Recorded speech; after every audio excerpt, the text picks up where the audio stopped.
وَإِذْ أَخَذَ اللَّهُ مِيثَاقَ النَّبِيِّينَ لَمَا آتَيْتُكُم مِّن كِتَابٍ وَحِكْمَةٍ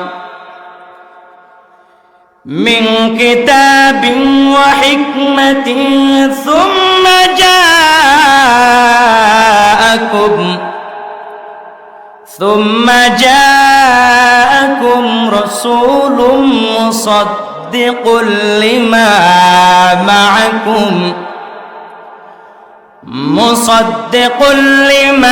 مَعَكُمْ لَتُؤْمِنُنَّ بِهِ وَلَتَنصُرُنَّهُ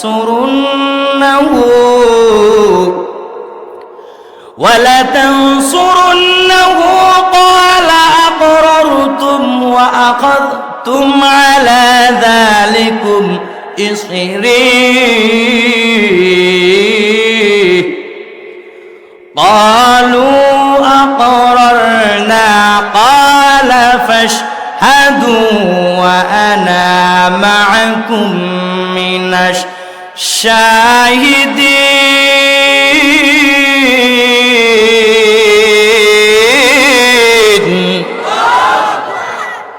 আমার আল্লাহ রাব্বুল আলামিন বলেন, ওয়াইদ আখাযাল্লাহ, ওয়াইদ স্মরণ করো। কি বলে? যেমন কুল, আপনি বলুন। আল্লাহ বলতেছে ওয়াইদ স্মরণ করো, আখাযাল্লাহ আল্লাহ গ্রহণ করেন, মিথাক অঙ্গীকার, মিথাক মানে অঙ্গীকার। আল্লাহ বলেন আপনি স্মরণ করুন ওই দিনকে, মানে আল্লাহ স্মরণ করিয়ে দিচ্ছে। ওয়াইদ আখাযাল্লাহু মিথাক, স্মরণ করুন যখন আল্লাহ অঙ্গীকার গ্রহণ করেছেন। কি গ্রহণ করেছে? কি অঙ্গীকার গ্রহণ করেছিল? কাদের থেকে অঙ্গীকার গ্রহণ করেছিল? আল্লাহ রাব্বুল আলামিন এর পরামর্শের মধ্যে বলেছেন, আন-নাবিয়্যিন, নবীদের থেকে এই বলে যে, লামা আতাইতুকুম, অবশ্যই যা তোমাদেরকে আমি দিয়েছি, মিন কিতাবিন ওয়া হিকমা, হিকমত এবং কিতাব, সুম্মা এরপর যখন জাআকুম তোমাদের কাছে আসবে, রাসূলুম মুসাদ্দিকুল লিমা, তার যা সত্যায়নকারী, মাআকুম তোমাদের সাথে আছে, লাতুমিনুন্না তোমরা অবশ্যই বিশ্বাস করবে, বিহি ওয়ালা তানসুরুন্নাহু তার উপর তাকে তোমরা অবশ্যই সাহায্য করবে। ক্বালা তিনি বলেন, আকরারতুম তোমরা অঙ্গীকার কবুল করলে, মানে অঙ্গীকার করলে কি? তখন জবাব দিয়েছিল প্রত্যেক নবী রাসূলরা। ক্বালা তিনি বললেন, আকরারতুম তোমরা অঙ্গীকার কবুল করলে, ওয়া আখাযতুম তোমরা কি গ্রহণ করলে কি, আলা যালিকুম এসবের উপর, ইসরি দায়িত্বভার। ক্বালু তারা বলল, আকরারনা আমরা অঙ্গীকার করলাম। ক্বালা তিনি বলেন, ফাআশহাদু তোমরা সাক্ষী থাকো, ওয়া আনা মাআকুম তোমাদের সাথে আমিও মিনাশ শাহিদিন সাক্ষ্যদাতাদের অন্তর্ভুক্ত রইলাম। সুবহানাল্লাহ বলেন। এর মানে কি? পুরা বঙ্গমহল যদি বলে আপনারা বুঝতে পারবেন। আল্লাহ বলেন যে স্মরণ করা, যখন আল্লাহ নবীদের নিকট থেকে এই অঙ্গীকার নিয়েছিলেন যে আমি তোমাদেরকে কিতাব এবং জ্ঞান যা কিছু প্রদান করেছি, তারপর তোমাদের কাছে যা আছে তার সমর্থন কোন রসূল যখন তোমাদের নিকট আসবে,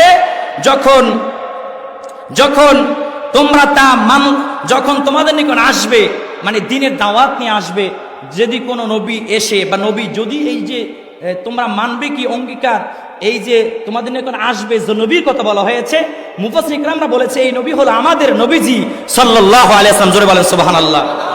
অঙ্গীকার কি বলে নিয়েছিল?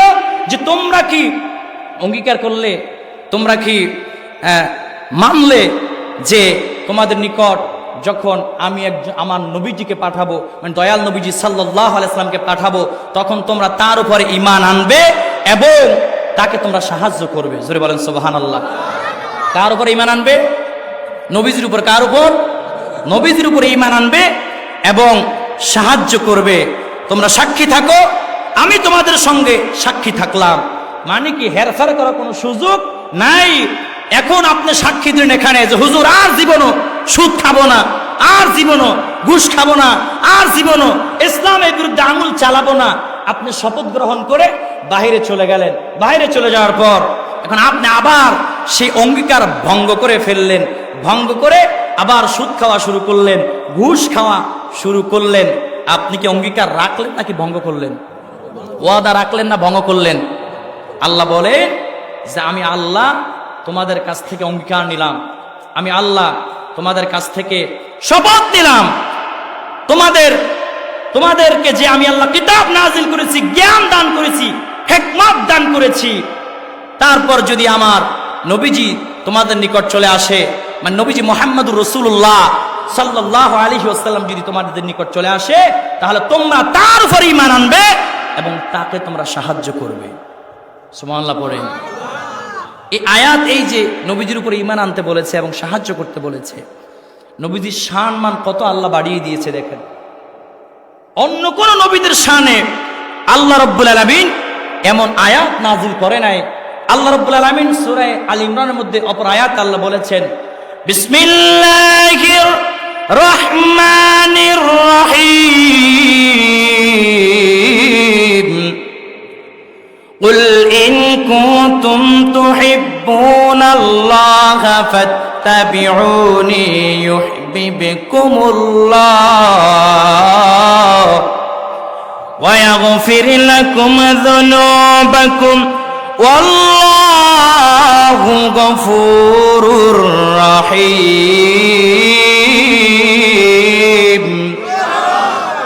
আল্লাহ রাব্বুল আলামিন বলেন, কুল, ও আমার হাবিব, আপনি তামাম দুনিয়ার মানব জাতিকে জানিয়ে দেন। এই আয়াতের ব্যাখ্যা বোঝানোর জন্য আমি ওই আয়াতে কারিমা টানতেছি। শুধু আয়াত বা আয়াত বলে গেলে আপনারা কিছু বুঝবেন না। এই আয়াতের পাশাপাশি আরো অন্তত 20টা আয়াত টানতে হবে এগুলোর পাশাপাশি, না হলে তাফসীর হবে না। এমনি তো বঙ্গরে আপনারাও পারেন দেখে দেখে, ঠিক কিনা বেঠিক? আল্লাহ কুল, ও আমার হাবিব, আপনি জানিয়ে দেন আল্লাহ যে কত, আল্লাহ নবী দয়াল নবীর যে কত সম্মান, কত আজমত, এটা বোঝানোর জন্য আল্লাহ তাআলা বলেন, কুল, ও আমার হাবিব, আপনি বলেন, ইন কুনতুম তুহিব্বুনাল্লাহ, তারা যদি আমি আল্লাহকে পেতে চায়, আমি আল্লাহর জান্নাত যদি পেতে চায়, ফাত্তাবিউনি, তাহলে যেন আপনি নবীজিকে অনুসরণ করে। কি করে জোরে বলেন? অনুকরণ করে। ইউহিব্বুকুমুল্লাহ, তাহলে আমি আল্লাহ তাদেরকে ভালোবাসবো। ওয়া ইয়াগফির লাকুম, ক্ষমা করে দেব। যুনুবাকুম, অপরাধসমূহ, গুনাহসমূহ। ওয়াল্লাহু গফুরুর রহিম, আর আমি আল্লাহ তাআলা ক্ষমাশীল ও দয়ালু। জোরে বলেন সুবহানাল্লাহ। ঘোষণা দিয়েছেন কে? আল্লাহ কি বললেন? কুল ইন কুনতুম তুহিব্বুনাল্লাহা ফাত্তাবিউনি ইউহিব্বুকুমুল্লাহ। ও আমার হাবিব, আপনি তামাম দুনিয়ার মানব জাতিকে জানিয়ে দেন, তারা যদি আমি আল্লাহকে ভালোবাসতে চায়, তাহলে যেন আপনি নবীজিকে ভালোবাসে, অনুসরণ করে। সুবহানাল্লাহ। যদি আপনি নবীজিকে ভালোবাসে, আমি আল্লাহ ঘোষণা দিয়ে দিলাম, আমি আল্লাহ তাদেরকে ভালোবাসবো। ওয়া ইয়াগফির লাকুম, ক্ষমা করে দেব। যুনুবাকুম, অপরাধ সমূহ, গুনাহ সমূহ। ওয়াল্লাহু গফুরুর রহিম, আর আমি আল্লাহ তাআলা ক্ষমাশীল ও দয়ালু। জোরে বলেন সুবহানাল্লাহ। ঘোষণা কার? নবীজির শান বুঝানোর জন্য আল্লাহ রাব্বুল আলামিন এর পর আয়াত নাজিল করেছেন, কুল আতিউল্লাহ ওয়ার রাসূল ফাইন তাওয়াল্লাউ ফাইন্নাল্লাহা লা ইউহিব্বুল কাফিরিন। আমার আল্লাহ রাব্বুল আলামিন বলেন, ও আমার হাবিব, আপনি তাদেরকে বলে দেন, জানিয়ে দেন, তারা যেন আল্লাহ এবং আল্লাহর রাসূলের ইত্তেবা, মানে অনুসরণ করে, অনুকরণ করে, আনুগত্য করে। ফাইন তাওয়াল্লাউ, তারা যদি মুখ ঘুরিয়ে নেয়, মুখ ফিরিয়ে নেয়, আপনি বলে দেন, ফাইন্নাল্লাহা লা ইউহিব্বুল কাফিরিন, কোন কাফের বেঈমানদেরকে আমি আল্লাহ ভালোবাসি না। ঘোষণা দিয়েছেন কে? এই আয়াতগুলোর তাফসীর যদি আপনি দেখেন, তাফসীরে কাবীর 8 নম্বর খণ্ড 16 নম্বর পৃষ্ঠা সহ, তাফসীরে রুহুল মাআনি, তাফসীরে রুহুল বায়ান, তাফহিমুল কোরআন সহ যতগুলো বড় বড় প্রসিদ্ধ তাফসীর বই আছে, তাফসীর ইবনে কাসির সহ যতগুলো বড় বড় তাফসীর কিতাব আছে, তাফসীর কিতাব রয়েছে, এই আয়াতের ব্যাখ্যা যদি দেখেন, প্রায় সেম একই ব্যাখ্যা আপনি পেয়ে যাবেন। একদিন দয়াল নবীজি সাল্লাল্লাহু আলাইহি ওয়াসাল্লাম মসজিদ নববীতে বসে আছে, বাহিরে তাকায় দেখে বেঈমানরা মূর্তি পূজা করে। কিসের পূজা? ধরেন এখানে আমি বসে আছি, এখন বাইরে দেখতেছি যে অনেকে সুদের টাকা গোনে। কি গোনে? সুদের টাকা। উদাহরণ দিচ্ছি আর কি, বাস্তবতা থেকে উদাহরণ বুঝিয়ে দিই। এখন ধরেন আমি বললাম, ভাই সুদ খাওয়া যাবে না, হারাম। সুদ খাওয়া যাবে, হারাম। আমি নিষেধ করলাম। এখন আপনি বললেন যে না না তোমার কথা মানতাম না, তো সুদ খাইলেই তো কোটিপতি হইতে পারবো। আপনি কোরআনের পক্ষে আছেন না বিপক্ষে চলে গেলেন? ইমান আছে না চলে গেল? ইমান আছে না চলে গেল? তো নবীজি সাল্লাল্লাহু আলাইহি ওয়াসাল্লাম মসজিদ নববীতে বসে আছে, বাহিরে তাকায় দেখে বেঈমানরা মূর্তি স্থাপন করে, মূর্তি পূজা করে, মূর্তি বানাইয়া। নবীজি বলে যে আল্লাহর কসম, এই যে মূর্তি স্থাপন করে মূর্তির পূজা করো, তোমরা ইসলাম ধর্মের, মিল্লাত ইব্রাহিমের ধর্মের বিরোধিতা করতেছো। মুশরিকরা বলে, ও আব্দুল্লাহর পুত্র মুহাম্মদ, এই মূর্তির পূজা যদি আমরা করি, এই মূর্তির গোলামি যদি আমরা করি, উপরওয়ালার সঙ্গে আমাদের সম্পর্ক গভীর হয়ে যাবে, আমরা জান্নাতে যাইতে পারবো। জোরে বলেন নাউজুবিল্লাহ। ওই পরিপ্রেক্ষিতে আল্লাহ রাব্বুল আলামিন এই আয়াতে কারিমা নাযিল করে জানিয়ে দিলেন আর বললেন, ও আমার হাবিব, আপনি তামাম দুনিয়ার সমস্ত মানব জাতিকে জানিয়ে দেন, তারা যদি আমি আল্লাহকে ভালোবাসতে চায়, আমি আল্লাহর জান্নাত যদি পাইতে চায়, আমি আল্লাহর প্রিয় গোলাম যদি হইতে চায়, মূর্তি পূজা করলে আমি আল্লাহর প্রিয় বান্দা হওয়া যাবে না। মূর্তি পূজা করলে আমি আল্লাহর জান্নাতে যাওয়া যাবে না। আমি আল্লাহর জান্নাতে যদি যাইতে চাই, তাহলে যেন আপনি নবীজিকে ভালোবাসে, অনুসরণ করে। আপনি নবীজিকে যদি ভালোবাসতে পারে, আমি আল্লাহ ঘোষণা দিলাম, আমি আল্লাহ তাদেরকে ভালোবাসবো, তাদের জিন্দেগীর গুনাহগুলো মাফ করে দেব। জোরে বলেন সুবহানাল্লাহ। ও নবীর আশিকের দল, এই যে সূরা আল ইমরানের 81 নম্বর আয়াতের মধ্যে আল্লাহ রাব্বুল আলামিন বললেন, স্মরণ করো যখন আল্লাহ নবীদের নিকট হতে এই অঙ্গীকার নিয়েছিলেন যে আমি তোমাদেরকে কিতাব এবং জ্ঞান যা কিছু প্রদান করেছি, তারপর তোমাদের কাছে যা আছে তা সমর্থন কোন রাসূল যদি আসে, তোমরা সাহায্য করবা, তার উপরে ঈমান আনবা। এই যে রাসূলের কথা আমার আল্লাহ বলেছে, এই রাসূল মানে আমার নবীজি সাল্লাল্লাহু আলাইহি ওয়াসাল্লামকে বুঝিয়েছে। অতএব প্রত্যেক নবী রাসূলদেরকে আল্লাহ রাব্বুল আলামিন আরোহে রূহের জগতে আল্লাহ রাব্বুল আলামিন তাদের কাছ থেকে অঙ্গীকার নিয়েছিল, আর আল্লাহ তাআলা ঘোষণা দিয়েছিল, ও নবী রাসূলরা শোনো, তোমাদের নিকট তোমাদেরকে আমি আল্লাহ যে কিতাব এবং হিকমত, যে জ্ঞান আমি আল্লাহ দান করেছি, তোমরা বেঁচে থাকাকালীন যদি আমার হাবিব, আমার নবী মুহাম্মদুর রাসূলুল্লাহ সাল্লাল্লাহু আলাইহি ওয়াসাল্লাম যদি চলে আসে, তোমরা তার উপর ঈমান আনবা এবং তাকে সাহায্য করবা, তার বিরোধিতা তোমরা করবা না। জোরে বলেন সুবহানাল্লাহ। আরো জোরে বলেন না সুবহানাল্লাহ। অতএব প্রত্যেক নবী রাসূলদের থেকে আল্লাহ অঙ্গীকার নিলেন, ওয়াদা নিলেন। এই যে বনি ইসরাইল যারা, এদের নবী মুসা আলাইহিস সালাতু ওয়াসসালাম থেকেও আল্লাহ ওয়াদা নিয়েছেন, ঈসা আলাইহিস সালাতু ওয়াসসালাম থেকেও আল্লাহ ওয়াদা নিয়েছে। মানে হলো আমার নবীজি সাল্লাল্লাহু আলাইহি ওয়াসাল্লাম যখন দুনিয়ায় এসেছে, আগের সব কিতাব, সব ধর্মগুলো আল্লাহ রহিত করে দিয়েছে। ইন্নাদ-দীনা ইনদাল্লাহিল ইসলাম, ইসলাম ধর্মকে আল্লাহ পছন্দের ধর্ম, আনুগত্যের ধর্ম হিসাবে কবুল করেছে, বানিয়ে দিয়েছে। জোরে বলেন না সুবহানাল্লাহ। ও নবীর আশিকের দল, আমার আল্লাহ রাব্বুল আলামিন বলে, গোলাম, তোমরা যদি আমার হাবিবকে যদি তোমরা অনুসরণ করো, যদি তোমরা সাহায্য করো, যদি তোমরা ঈমান আনো, তোমাদেরকে আমি আল্লাহ কি উপহার দিব, কি উপহার দিব জানো? সূরা নিসা 13 নম্বর আয়াতের মধ্যে আল্লাহ বলেছেন, ওয়া মান ইউতি'িল্লাহা ওয়া রাসূলাহু ইউদখিলহু জান্নাতিন তাজরি মিন তাহতিহাল আনহার। জোরে বলেন সুবহানাল্লাহ। আমার আল্লাহ রাব্বুল আলামিন কোরআন মাজিদের সূরা নিসা 13 নম্বর আয়াতের মধ্যে বলেছেন, ওয়া মান ইউতি'িল্লাহা ওয়া রাসূলাহু, যারা আল্লাহ এবং আল্লাহর রাসূলের ইত্তেবা মানবে, অনুকরণ করবে, আমি আল্লাহ ঘোষণা দিয়ে দিলাম, তাদেরকে আমি আল্লাহ কেমন জান্নাত দিব জানো?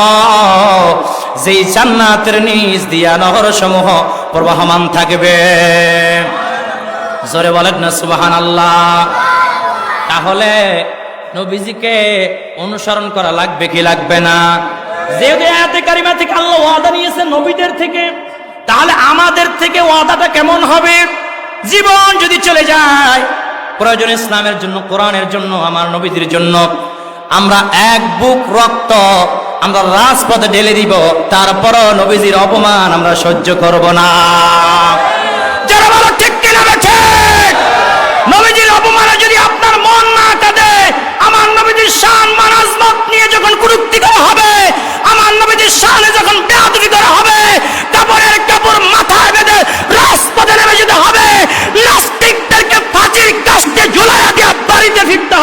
কিনা বেঠে? আওয়াজ দিয়ে বলো ঠিক কিনা বেঠে? কে কে রাজি আছো তো হাত তুলে লাগে দেখায় দাও। জোরে তাকবীর দেন।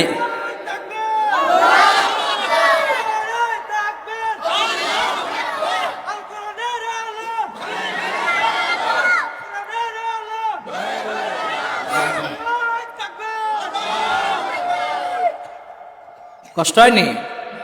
মাত্র একটা আয়াতের তাফসীর যায়, আরো আছে। এক একটা আয়াত নিয়ে যদি আলোচনা করতে থাকি প্রায় 2-3 ঘন্টা দরকার আছে। একটু ধৈর্য দিতে সময় দিতে রাজি আছেন না? আমি তো আর প্রতি বছর প্রতিদিন তো আর আই না, দেখে আসি। বছরে 2-3 বার আসি এই দেশে। কয়বার? আমার দাদার বাড়ি যদি গুয়াবাড়িয়া তালুকদার বাড়ি, 2-3 বার আসি, বেশি আসি না। তাই আপনার নিকটে অনেকদিন পর আসছি না, তো বসতে রাজি আছেন তো? আমার হজের কাছে আরেকটা নিয়ম আছে, মাঝখান আরেকটা কথা কয়ে লই, যেটা উঠতে যাবে ওটা শয়তানের দুলাভাই। শয়তানে কি জোরে বলেন? আবার ইমাম খতিবদের জন্য না, হুজুরদের জন্য না।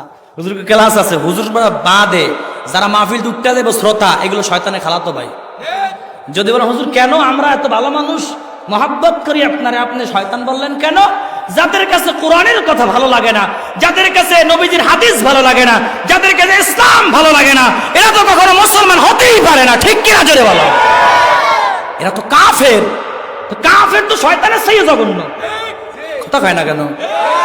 তাহলে আমার ওয়াজে বওয়া যাবে, কিন্তু ভাগ্যে যাওয়া যাবে, আউন যাইব, বন যাইব, হতন যাইব, চিত্তারে ঘুমান যাইব, কিন্তু বাহিরে যাওয়া যাবে। আবার মোতাইলে ছুটি। ডায়াবেটিস রোগী আছে না নাই? সেদিন কুমিল্লা হুজুর এক মাহফিলে গেছি, দেখি যে মানুষ একটু কেমন ওড়ানামা করে, একবার ওটা একটু চা খাইতে যায়, একটু বিড়ি খাইতে যায়, আকিস বিড়ি, একটু আবুল বিড়ি খাইতে যায়। আমি কইলাম এখন থেকে যে এটা উঠবে শয়তানে খালাতো ভাই। এরপর আর কিছু কই নেই, এক মুরব্বী রয়েছে ডায়াবেটিস, মুতানি চাপ লাগছে, সামনে দেখি কি ওই তেরবাল থেকে অটোমেটিক ফানি বাইর হইতে আছে। তা আমি কই কি চাচা কি কুয়াশা নাই, বৃষ্টি নেই, ফানি কোন জায়গায় যাইতে আছে? কয় চিন্তা নেই, আমার ভিতর তে নাইতে আছে। কে? হুজুর আমার বয়স 60, আপনি যে ওয়াজ করছেন যে উঠতে দেব শয়তানে খালাতো ভাই, হুজুর আমি এই বুড়া বয়সে শয়তানের খালাতো ভাই হইতেও পারবো না, আর মাহফিলটা উঠতেও যাইতে রাজি নাই, পুরোদিন মুইতে বাসায় দিই। ডায়াবেটিস রোগীদের জন্য কিন্তু আবার ছুটি, মুইতেই আবার হুইতে যাইতে। রাজি আছেন তো? রিজিকি দেন লা ইলাহা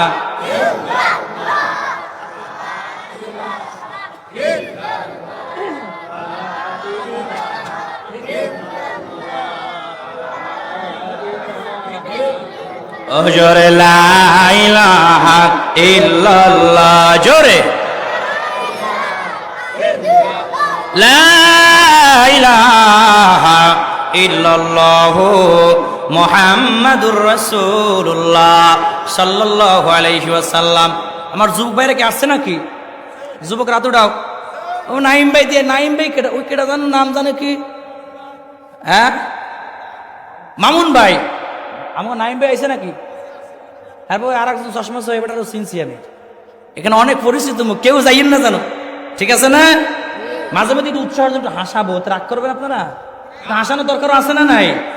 রসকস দেওয়া লাগে, জুমার বয়ানে সংক্ষিপ্ত টাইম আলোচনা করা লাগে, কিন্তু মাহফিল একটু রসকস না দিলে ভালো লাগে কি? ঠিক আছে না? এই জন্য একটু রসকস দিয়ে কথাবার্তা কই না। হুজুর কথা কইয়া গেছে গা, কথা কই না, একটু দরকার আছে রসকস। সব দিলাম, গোস্তের মধ্যে লবণটা দিলাম না, ভালো লাগবে নি? ভালো লাগবে? লাগবে না। একটু রসকস দিয়া ভালো মতন টক জাল মিষ্টি মিশাই গেছি দিলে একটু মজা লাগে। ঠিক কিনা জোরে বলেন? ও নবীর আশিকের দল, এই জন্য আল্লাহ রাব্বুল আলামিন অঙ্গীকার নিয়েছে, আমাদেরকে ওই অঙ্গীকার বাস্তবায়ন করতে হবে কি হবে না? ওই অঙ্গীকার যদি আপনি বাস্তবায়ন করতে যান, নবীজিকে ভালোবাসার দরকার আছে না নাই? আছে না নাই? আমার নবীজির কত সম্মান আল্লাহ রাব্বুল আলামিন আয়াতে কারিমার মধ্যে বাড়িয়ে দিয়েছেন। আল্লাহ রাব্বুল আলামিন বলেন, ওয়া মা আরসালনাকা ইল্লা রাহমাতাল লিল আলামিন। আমার আল্লাহ রাব্বুল আলামিন বলেন, আমি আল্লাহ রাব্বুল আলামিন আমার হাবিবকে তামাম দুনিয়াবাসীর জন্য রহমত স্বরূপ পাঠিয়েছি, রাহমাতাল লিল আলামিন করে দুনিয়ার মধ্যে পাঠিয়েছি। জোরে বলেন সুবহানাল্লাহ। আল্লাহর কত সম্মান আমার নবীজির বাড়ায় দিলেন আল্লাহ রাব্বুল আলামিন। সূরা কালামের 4 নম্বর আয়াতের মধ্যে মধ্যে বলেছেন ইন্নাকা লাআলা খুলুকিন আযীম। আমার আল্লাহ রাব্বুল আলামিন বলে, আমি আল্লাহ রাব্বুল আলামিন আমার হাবিবকে উত্তম চরিত্রের অধিকারী করে দুনিয়ার মধ্যে পাঠিয়েছি। জোরে বলেন সুবহানাল্লাহ। শুধু তাই না, আল্লাহ রাব্বুল আলামিন আরো কত সম্মান দান করেছে। আল্লাহ রাব্বুল আলামিন সূরা আহজাবের 21 নম্বর আয়াতের মধ্যে বলেছেন, লাকাদ কানা লাকুম ফি রাসূলিল্লাহি উসওয়াতুন হাসানা। জোরে বলেন সুবহানাল্লাহ।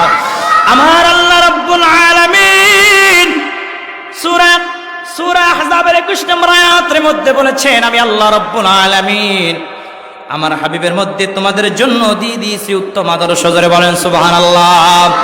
আমার নবীজির কত দাম! এই সূরা আলে ইমরানের 81 নম্বর আয়াতের মধ্যে এতগুলো আয়াত আসলো। এই আমার নবীজির কত দাম, কত সম্মান জানো? কাল কিয়ামতের ময়দানে আমার নবীজি যতক্ষণ পর্যন্ত সুপারিশ না করবে, একজন উম্মত আল্লাহর জান্নাতে যেতে পারবে না। সুবহানাল্লাহ পড়েন। আমার নবীজির আরো কত সম্মান জানো? আল্লাহ রাব্বুল আলামিন বলেছেন, আলাম নাশরাহ লাকা সাদরাক। আমার আল্লাহ বলে, ওগো আমার হাবিব, আমি আল্লাহ আপনার সিনাকে কি প্রশস্ত করে দেই নাই?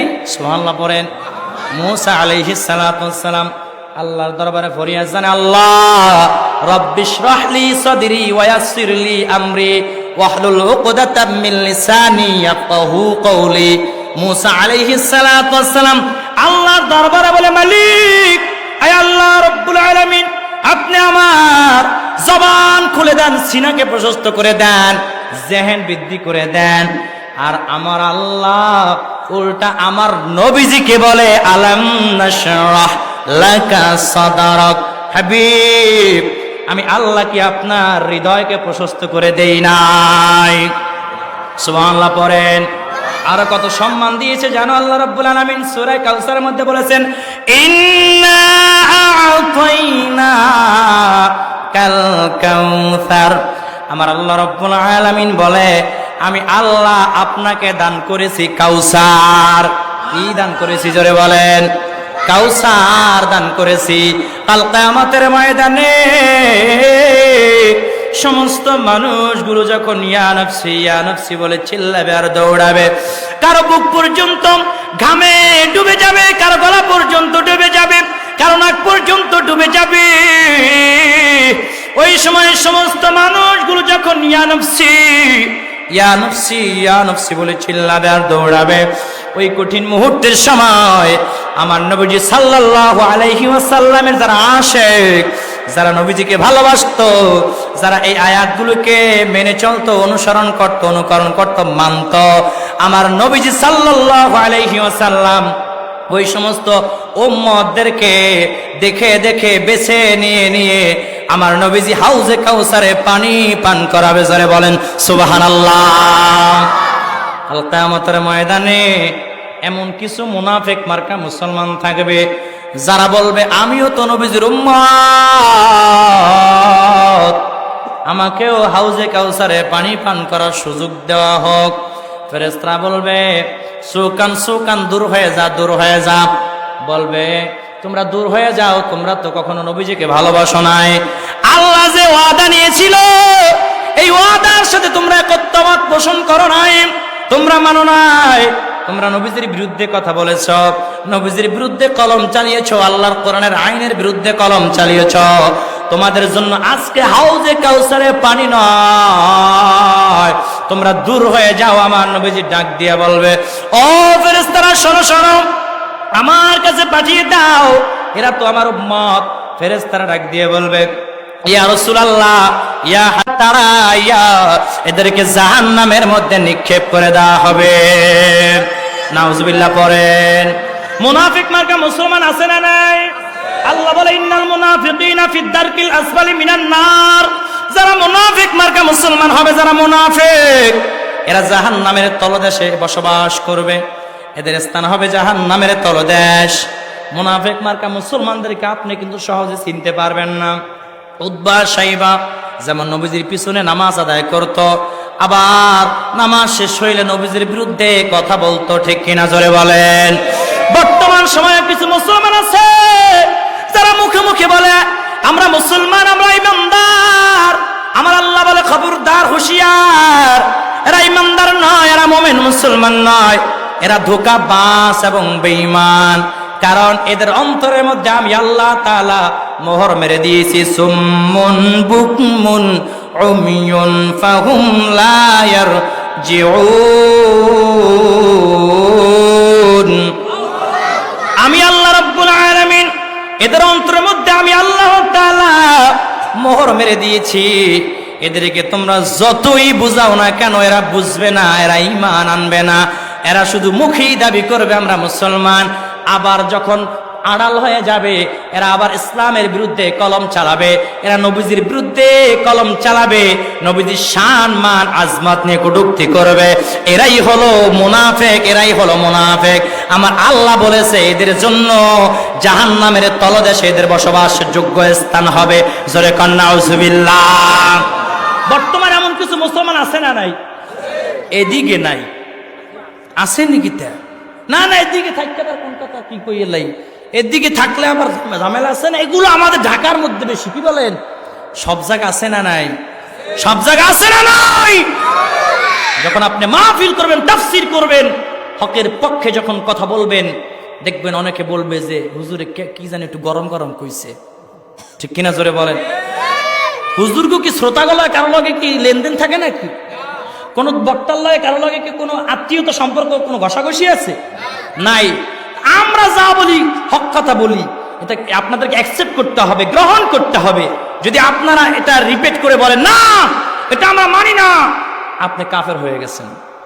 কি হয়ে গেছেন জোরে বলেন? এই সম্পর্কে আল্লাহ রাব্বুল আলামিন এই সূরা আল ইমরানের 82 নম্বর আয়াতে আল্লাহ তাআলা কি বলে দেখেন। আল্লাহ তাআলা বলেছেন, বিসমিল্লাহির রহমানির রহিম, ফামান তাওয়াল্লা বা'দা যালিকা ফাউলাইকা হুমুল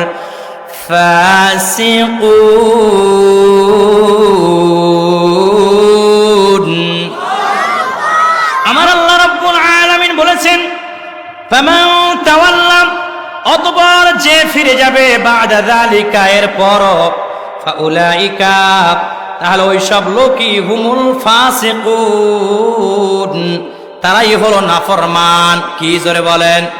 ফাসিক। কি জোরে বলেন? নাফরমান, তারা হলো বেঈমান।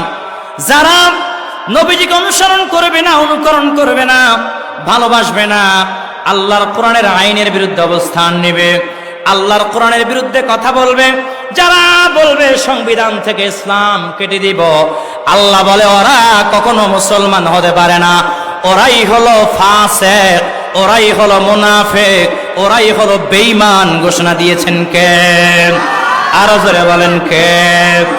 আল্লাহ রাব্বুল আলামিন এবার 83 নম্বর আয়াতের মধ্যে কি বলে দেখেন, আফা গায়রা দীনিল্লাহি ইয়াবগুনা ওয়া লাহু আসলামা মান ফিস সামাওয়াতি ওয়াল আরদি তাওআন ওয়া কারহান ওয়া ইলাইহি ইউরজাউন।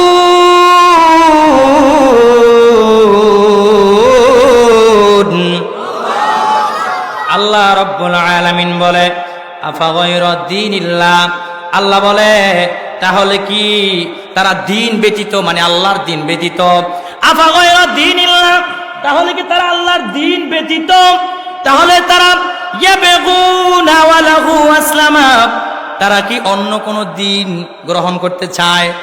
মানে বুঝেন নাই? ইসলাম ধর্ম ছাড়া, আল্লাহর দিন ছাড়া তারা কি অন্য কোন দিন গ্রহণ করতে চায়, মানতে চায়? দিন মানে কি? দিন মানে কি? দিন মানে কি? ইন্নাদ দীনা ইনদাল্লাহিল ইসলাম, আল্লাহর পছন্দের ধর্ম কি? জোরে বলেন ইসলাম। দিন মানে আপনার অনেক প্রকার দাঁড়ায়। দিন হলো মোট 4 প্রকার। কয় প্রকার জোরে বলেন? আরো জোরে বলেন। দিন হলো মোট 4 প্রকার। এক নম্বর দিনের অর্থ হলো বদলা বা প্রতিদান দিবস। আমরা যে সূরা ফাতিহার মধ্যে নামাজের মধ্যে দাঁড়ায়া বলি মালিক ইয়াউমিদ্দিন, বিচার দিবসের মালিক কে? আল্লাহ। ওই বিচার দিবসে আল্লাহ যে যে ভালো কাজ করবে, ভালো আমল করবে, তাদেরকে আল্লাহ তাআলা তার উত্তম প্রতিদান দিবে।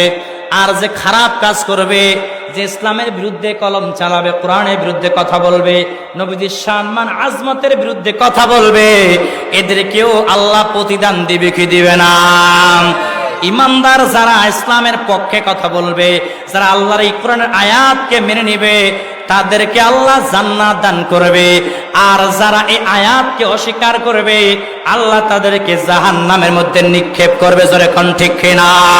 আল্লাহ বলে ওয়াবাশশিরিল্লাযীনা আমানু ওয়া আমিলুস সালিহাতি আন্না লাহুম জান্নাতিন তাজরি মিন তাহতিহাল আনহার।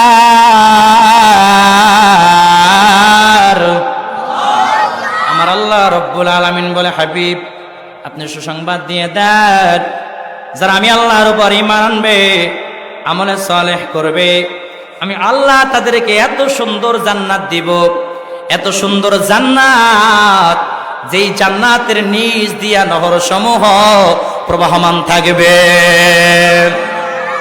তাহলে আল্লাহর দ্বীন এবং আল্লাহর কোরআন, আমার নবীজিকে ভালোবাসা লাগবে কি লাগবে না? আল্লাহর কোরআন মানতে হবে কি হবে না? কোরআন দিয়ে সমাজ চালাইতে হবে কি হবে না? রাষ্ট্র চালাইতে হবে কি হবে না? 2 নম্বর দ্বীনের অর্থ হলো আনুগত্য করা। কি জোরে বলেন? আনুগত্য করতে হবে। ওই যে আল্লাহ বলেছে কুল ইন কুনতুম তুহিব্বুনাল্লাহ ফাত্তাবিউনি ইউহিব্বুকুমুল্লাহ ওয়া ইয়াগফির লাকুম যুনুবাকুম ওয়াল্লাহু গফুরুর রহিম। ওই যে আল্লাহ বলেছে, ওগো আমার হাবিব, আপনি তামাম দুনিয়ার মানব জাতিকে জানায়া দেন, তারা যদি আমি আল্লাহকে ভালোবাসতে চায়, তাহলে যেন আপনি নবীজিকে অনুকরণ করে এবং আমি আল্লাহকে যেন আনুগত্য করে। কি করে জোরে বলেন? কি করে জোরে বলেন? কুল আতিউল্লাহ ওয়ার রাসূলা ফাইন তাওয়াল্লাউ। ওই যে আল্লাহ রাব্বুল আলামিন জানিয়ে দিয়েছে, তারা যেন আল্লাহ এবং আল্লাহর রাসূলের ইত্তিবা মানে আনুগত্য মানে। এই জন্য আল্লাহ বলে দ্বীনের 2 নম্বর এই অর্থ হলো আনুগত্য করা। কি জোরে বলেন? আনুগত্য। আমরা গোলামি করব কার? আমরা আইন মানব কার? আনুগত্য মানা লাগবে কি লাগবে না? সাহাবায়ে কেরামরা যেইভাবে আমার আল্লাহ রাব্বুল আলামিনের উপর ঈমান এনেছিল, আনুগত্য করত, আমার দয়াল নবীজি সাল্লাল্লাহু আলাইহি ওয়াসাল্লামকে ভালোবাসতো, আল্লাহর উপর ঈমান এনেছিল, আমাদেরকেও এইভাবে ঈমান আনা লাগবে কি লাগবে না? জোরে বলেন লাগবে কি লাগবে না? আরো জোরে কান লাগবে কি লাগবে না? হযরত খুবাইব রাদিয়াল্লাহু তাআলা আনহুর ঘটনা আপনারা অনেকে জানেন। এই আয়াতের অনুকূলে একটা ঘটনা চলে আসলো। হযরত খুবাইব রাদিয়াল্লাহু তাআলা আনহু এমন ঈমান পাকাপোক্ত ছিল, কিভাবে আল্লাহর আনুগত্য করত, আল্লাহর উপর কেমন ঈমান রেখেছিল। হযরত খুবাইব রাদিয়াল্লাহু তাআলা আনহুর জীবন আল্লাহর রাস্তায় কুরবান করে দিয়েছে, তারপরেও বেঈমানদের কাছে মাথা নত করে নাই। জোরে বলেন সুবহানাল্লাহ। হযরত খুবাইব রাদিয়াল্লাহু তাআলা আনহুকে বেঈমানরা গ্রেফতার করে নিয়ে গেল। গ্রেফতার করে নিয়ে যাওয়ার পর জেলখানার মধ্যে বন্দী করে রাখলো, বা একটা অন্ধকার বন্দী ঘরের মধ্যে বন্দী করে রাখলো। বর্তমান এমন আছে না নাই? কোরআনের কথা বলার কারণে, হক কথা বলার কারণে জেলখানার মধ্যে বন্দী আছে না নাই? আছে না নাই? কোরআনের কথা বলার কারণে, হক কথা বলার কারণে জেলখানায় বর্তমান ওলামায়ে কেরাম রায় সাহাবায়ে কেরামরাও জেল খেটেছে। ঠিক কিনা বেঠে? আমার মুসলমান ভাইয়েরা, এই জন্য হতাশ হওয়ার কিছু নাই। আল্লাহ তো কোরআনেই বলেছে, আমার আনুগত্য যারা করবে এদের উপর জুলুম আসবে, নির্যাতন আসবে, জেল জরিমানা আসবে, ইমানি পরীক্ষার মধ্যে উত্তীর্ণ হতে হবে, তাহলেই আমি আল্লাহর জান্নাত তোমাদের আমাদের জন্য ওয়াজিব হয়ে যাবে। বলেন ঠিক কিনা ঠিক? তাহলে আল্লাহর আনুগত্য যারা করবে, হক কথা যারা বলবে, এদের উপর বিপদ আসবে। আল্লাহ বলেন ওয়ালানাবলুওয়ান্নাকুম বিশাইয়্যিম মিনাল খাউফি ওয়াল জুই ওয়া নাকসিম মিনাল আমওয়াল ওয়াল আনফুসি ওয়াস সামারাত। আমার আল্লাহ বলেছে, আমি আল্লাহ, যারা আমি আল্লাহর আনুগত্য করবে, আমি আল্লাহর উপর ঈমান আনবে, এদের থেকে আমি আল্লাহ ঈমানি পরীক্ষা নিব। জান মাল ক্ষয়ক্ষতির দ্বারা, ভয় ভীতির দ্বারা আমি আল্লাহ পরীক্ষা করবই করব। পরীক্ষা না নিয়ে আমি আল্লাহ কারোর জান্নাত দিব না। ঘোষণা কার? আরো জোরে বলেন কার? আনুগত্য করব আমরা কার? আমরা গোলামি করব কার? ইয়াকা না'বুদু ওয়া ইয়াকা নাস্তাঈন। আমরা ইবাদত করি আল্লাহর, আমরা সাহায্য চাইব আল্লাহর কাছে। জোরে কোন ঠিক কিনা? হযরত খুবাইব রাদিয়াল্লাহু তাআলা আনহুকে যখন গ্রেফতার করে নিয়ে গিয়ে অন্ধকার একটা ঘরের মধ্যে যখন বন্দী করে রাখা হলো, কয়েকদিন খাবার দেওয়ার পর আর কোনো খাবার দেয় না। কি দেয় না? জোরে বলেন। আর কোনো খাবার দেয় না, পানি পর্যন্ত দেয় না। 2-1 সপ্তাহ পর বেঈমানরা এসে দরজা খুলে বলে, ও খুবাইব, আসো, তোমার সময় হয়ে গিয়েছে, তোমাকে ফাঁসির মঞ্চে ঝুলিয়ে দেওয়া হবে, তোমাকে শুলে চড়ানো হবে। হযরত খুবাইব রাদিয়াল্লাহু তাআলা আনহু মুস্কি হেসে দিয়ে বলেছিল, আলহামদুলিল্লাহ, আমি আল্লাহর আনুগত্য করার কারণে, ইন্নাদ-দীনা ইনদাল্লাহিল ইসলাম, আল্লাহর পছন্দের ধর্ম মানার কারণে, আমি নবীজিকে ভালোবাসার কারণে, আমি আল্লাহর উপর বিশ্বাস রাখার কারণে, আমাকে যদি ফাঁসির কাস্টে ঝুলতে হয়, আমাকে যদি শুলেও চড়তে হয়, আমি শুলেও চড়তে রাজি আছি। জোরে বলেন আল্লাহু আকবার। আরো জোরে বলেন আল্লাহু আকবার। মোরা কামানের মুখামুখি দাঁড়িয়ে, মোরা কামানের মুখামুখি দাঁড়িয়ে আল্লাহু আকবার বলবো, আসুক না যত বাধা, যত ঝড় সাইক্লোন, কোরআনের পথে মোরা চলবো। জোরে বলেন ঠিক কিনা ঠিক? হযরত খুবাইব রাদিয়াল্লাহু তাআলা আনহু এবার প্রস্তুতি গ্রহণ করলেন। বেঈমানরা এবার ওই জেলখানা থেকে বের করে হাজার হাজার মানুষের সামনে নিয়ে দাঁড়া করাইলো। বিশাল একটা শুল রেডি করেছে, এমন বড় একটা তক্তা, এরকম করস দিয়ে প্যারাক মেরেছে। প্যারাক মারার পর হযরত খুবাইব রাদিয়াল্লাহু তাআলা আনহুকে ওই শুলের উপরে, ওই তক্তার উপরে শোয়া দেওয়া হলো। হাতের মধ্যে 2 সাইডে 2টা প্যারাক মেরে দিয়েছে, মাথা বরাবর প্যারাক মেরে দিয়েছে, প্যারাক মেরে দিয়েছে, পা 2টাতে প্যারাক মেরে দিয়েছে। মারার পর হযরত খুবাইব রাদিয়াল্লাহু তাআলা আনহুকে বলে, এরে খুবাইব, তোমার কোনো শেষ আশা আছে কিনা? তোমাকে তো এখন দুনিয়া থেকে বিদায় করে দেওয়া হবে। হযরত খুবাইব রাদিয়াল্লাহু তাআলা আনহু বলেছিল, আমার কোনো আশা নাই, আকাঙ্ক্ষা নাই, আমি 2 রাকাত নামাজ পড়ার জন্য সময় চাই। জোরে বলেন না সুবহানাল্লাহ। ইসলামী আন্দোলনের অনেক দিনী ভাইয়েরা, অনেক কর্মীরা ফাঁসির মঞ্চে ঝুলার আগে নামাজ পড়ছে কি পড়ে নাই? এরা আল্লাহর কাছে কিছু চায় না, এরা দাখালাল জান্নাহ, আল্লাহর জান্নাত চায়। ঠিক না বেঠে? যারা কোরআনের পক্ষে কথা বলে, যারা ইসলামের পক্ষে থাকে, আমার নবীজিকে যারা ভালোবাসে, এরা কামানের মুখোমুখি দাঁড়িয়ে আল্লাহু আকবারের স্লোগান দেয়, ফাঁসির মঞ্চে দাঁড়াইয়া আল্লাহু আকবারের স্লোগান দিয়ে দুনিয়া থেকে বিদায় নিয়ে আল্লাহর জান্নাতে চলে যায়। ঠিক কিনা? জোরে বল। এবার হযরত খুবাইব রাদিয়াল্লাহু তাআলা আনুকে ডাক দিয়া বলে, রে খুবাইব, তোমাকে 2 রাকাত নামাজ পড়ার জন্য সময় দেওয়া হলো। কয় রাকাত? তোমাকে 2 রাকাত নামাজ পড়ার জন্য সময় দেওয়া হলো। খুবাইব রাদিয়াল্লাহু তাআলা আনহু তাড়াতাড়ি করে 2 রাকাত নামাজ শেষ করে নিলেন। সমস্ত বেঈমানরা ডাক দিয়া বলে, ও খুবাইব, এত তাড়াতাড়ি কিভাবে তুমি নামাজ পড়ে নিলা? খুবাইব রাদিয়াল্লাহু তাআলা আনহু বলে, আমি নামাজের মধ্যে এত বেশি মজা পাইতেছিলাম, এত বেশি ভালো লাগতেছিল, আমি যদি কেরাত আরো লম্বা করে দিতাম, তোমরা বেঈমানরা মনে করতা আমি মনে হয় মৃত্যুর ভয়, তোমাদের ভয়ে মনে হয় আমি নামাজ লম্বা করে পড়তেছি, মোনাজাত লম্বা করে ধরেছি। তোমরা যাতে এরকম ভ্রান্ত ধারণা করতে না পারো যে আমি মুসলমান, আমি নবীজির সাহাবী, আমি মনে হয় মৃত্যুর ভয়ে নামাজ লম্বা করে দিয়েছি, কেরাত লম্বা করে দিয়েছি, এরকম কুধারণা যদি তোমাদের অন্তরের মধ্যে না আসে, এই জন্য আমি খুবাইব তাড়াতাড়ি করে ছোট ছোট সূরা দিয়া নামাজ শেষ করে নিয়েছি। জোরে বলেন সুবহানাল্লাহ। এবার খুবাইবকে আবার শুলের মধ্যে যখন লটকায় দেওয়া হলো, হাত পা গুলো প্যারাক মেরে দেওয়া হলো, আর এই কপালের মধ্যে খেজুর কাটা দিয়া এরকম এরকম কুতা দিয়ে দিয়ে দিয়ে দিয়ে ছিদ্র ছিদ্র করে ফেলেছে। হযরত খুবাইব রাদিয়াল্লাহু তাআলা আনহুর কপাল থেকে দর দর করে রক্ত বেবে দাঁড়ে ভিজে ভিজে রক্তগুলো জমিনের মধ্যে পড়ে। খুবাইব রাদিয়াল্লাহু তাআলা আনহু মাথাটা এইভাবে নিচের দিকে নামায় দিয়েছে। হযরত খুবাইব রাদিয়াল্লাহু তাআলা আনহু কেমন অসহায় হয়ে গেছে।